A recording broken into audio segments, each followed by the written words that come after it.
Usa kaming gabi mga angkol ug mga auntie. Tugutin sa ninyo na mga sa nagkatahuran ini mga oras ha. Magandang gabi po sa inyo mga kabisyo and Happy Valentine's Day! At hindi lang normal na araw to no para sa mga taga Love Radio dahil po anniversary din. Awards no 49th anniversary na po ng Love Radio at marami pong salamat sa mga bumati po sa atin dito. Oo, maraming ganap kanina eh. Alam mo, maraming pagkain eh. Awards! Maraming mga pumupunta din dito. Ayun! Oo, medyo busog na busog si Totoy ba to? Anyways mga kabisyo, tamang-tama din naman dito sa ating programa ngayon kasi naisip kong pag-usapan natin dito etong mga lugar na kung saan ikaw ngayon no, mga lugar na kung saan madalas puntahan ng mga magsyota. Hindi lang naman ngayong Valentine's Day mga kabisyo no. Siguro all the year round na ikaw ngayon pag may syota ka na siguro, may girlfriend ka, iniisip mo na, saan mo kaya dadalhin dyan, no? Ayan, saan daw dadalhin sa may kulay pula na building? Oo, meron ba? Ano ba yung mga kulay na pulang building? Marami naman mga diskuhan.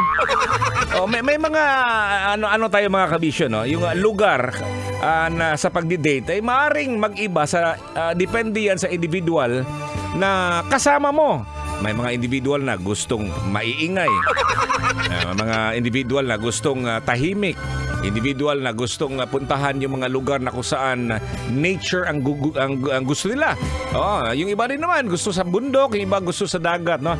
Depende po 'yan sa klaseng tao na i-date mo, 'di ba? Oo, tama yan mga kabisyo. Siyempre, may iba diyan yung ambience, no? Yung atmosphere po. Ha? Importante din yun. Para sa isang romantikong karanasan. Lalong-lalo na ngayon ako, Valentine's Day mga kabisyo. At sana naman na set nyo na. Oo. Yung iba kasi hindi makakapag-date kasi may trabaho eh. Oo, alangan naman mas unahin yung date. Unahin yung trabaho kasi hindi ka makapag-date pag wala kang kwarta. Wala kay diyot. Diba? Yan. So sa ating mga kabisyo yan, yung mga magagandang tanawin siguro, hindi siguro nakipagsabay ngayon kasi napag-alaman ko pulang-pula. Punong-puno po yung mga lugar na kung saan maraming nagaganap na mga putukan. Kagaya dito sa Love Radio, etong mga balloons po dito, mamaya to, puputukin ko yan. Hindi ko lang alam kung anong gagamitin ko. Yung matulis na bagay na meron ako. O baka naman uupuan ko lang to. Kasi kailangan ko tong linisin maya mga kabisyo. Ikaw, Angkol, meron ka bang dalang balon dyan? Oo naman, siyempre ikaw Angkol ngayon na magse-celebrate ng Valentine's Day. Siyempre yung heart shape na balon, 'di ba?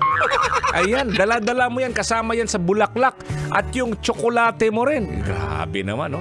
Napaka-galante. Siguro ganun ka kagalante kabisyo, no? Kapag bago pa lang yung jowa mo. Ngayon, asawa mo na, binibigyan mo ba ng regalo? Pambihira. Wala na, no? Kagaya ko ngayon, may mga ano din ngayon. Nakikita ko ang mga bulaklak. Ay, naubos na yung mga bulaklak, mga kabisyo. Sabi nga ng asawa ko, alam ko na, mamibigay ka na ng bulaklak pagdating mo sa bahay.